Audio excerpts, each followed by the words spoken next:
আজকে ছোট মাছ দিয়ে টমেটো বেগুন দিয়ে চচ্চড়ি করব। এই যে বেগুন নিলাম ছোট ছোট করে কাটে।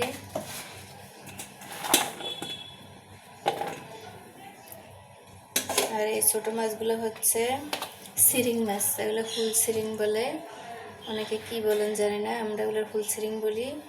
এই মাছটা আমার অনেক ভালো লাগে খেতে। দেখেন, এখন হলুদ মরিচ মশলা সব কিছু দিয়ে মাখি বসায় দিন।